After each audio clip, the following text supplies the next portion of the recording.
Hey, what's up, everybody? True Boxing here, and thank you for coming back to Get Hit with the Truth. So today we're doing the Canelo versus Berlanga recap video, as we're going to discuss the unified super middleweight title fight that took place last September, I think it was the 14th, when they fought on DAZN pay-per-view and Amazon pay-per-view. Now, before we get into that, if you could smash the like button, leave a comment, or subscribe to the channel, I really do appreciate any and all support that I can get as I continue to build my channel here. So, this fight right here was, it went about as expected. I think there was a lot of people, myself included, that were expecting a knockout. But, Canelo just, he doesn't continue to sit down on his punches. I think, and part of it, it's just, maybe he's just not, as people keep saying, he's not in his overall prime anymore. So, maybe the power lessens as the fight progresses. I mean, he still looked like he was landing good, hard shots and had the potential to knock Berlanga out, and all that. But, overall, he just methodically broke him down. He was the highly skilled, the way more skilled fighter. And Berlanga, Berlanga had his moments. He fought okay. It's not like he was, he actually impressed me more than I thought he would, going the distance and being able to land shots and still throw back after Canelo was clearly frustrating him. It wasn't, how do I say it? It was a lot closer to the Jaime Munguia performance as opposed to the John Ryder performance against Canelo. John Ryder or Charlo, for that matter, those guys went out there and got blitzed. Ryder fought as hard as he could. He actually tried, but he just got the shit beat out of him. Charlo didn't try at all, but Munguia tried, and Berlanga tried in there, and they just weren't on the level. But that doesn't mean Berlanga now is not on the level. And you know what? He'll get a What's Next video next week. We'll discuss what his future could be. But he actually impressed me for 27 years old and being way out of his depth and not even, the one thing I could say about Ryder is he had been there against the Callum Smith and Danny Jacobs and stuff like that before he got Canelo. Charlo obviously was an undisputed champ at 154. He'd been in good, solid, big fights prior to Canelo. Munguia, you went out there and, had been in the ring with Derry Ivanchenko and John Ryder in back-to-back fights before he got Canelo.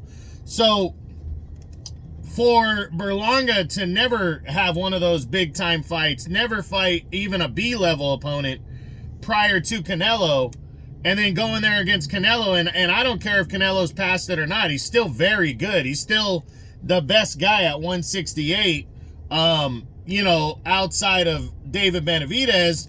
But I would still argue that he's better. He's done more at 168 than Benavidez is, or has. Benavidez is now at 175 also. So, for Berlanga to come out and perform as well as he did, and show a lot of heart and go the distance when nobody thought he would, I think that was impressive. And I just, a big props and a big ups to Berlanga for the performance. But Canelo, people are going to criticize, they're going to talk shit, and they should, because he should be fighting the Benavidez's of the world. I even think people would have accepted Crawford because of the name recognition and also the fact that Crawford is on the pound for pound top 3 list. And Canelo's like top 5. I think people would have been more accepting of that bout over this one. But, he fought this guy. Berlanga proved to be better than we thought. People are going to criticize Canelo across the board no matter what. I'm one of them. I said if he doesn't fight Benavidez this year, he's ducking Benavidez. And he did. He ducked Benavidez. But it was still a good, solid performance against an undefeated super middleweight who we were hoping would be better than we thought. I think that question needs to be answered later now for Berlanga. It's kind of hard to answer that question now. If Berlanga goes out there and beats better competition now, prove that he's a top 5 guy within the next year maybe, then we'll say, well, Canelo, that was a good win for him. You know, but if he doesn't, then we're going to say maybe Canelo should have knocked him out and Canelo's past it more. You know, these kind of performances against a guy you don't really know how good he is, people are going to criticize a lot in the moment and say that he was a tomato can that Canelo should have got out of there. Going forward, we're going to see how that looks, but Canelo is still the top dog there, but how long does that last? So we're going to do a what's next video on Canelo as well next week, and we'll see what happens. So that's it. That's what I got. That's my Canelo versus Berlanga recap from their Saturday, September 14th, Amazon and DAZN pay-per-view clash that was for the unified super middleweight title, where Canelo won by a clean, unanimous decision. So I hope you enjoyed the video. If you did, smash the like button, leave a comment, or subscribe to the channel. I appreciate any and all support. This is True Boxing, and you've been hit with the truth.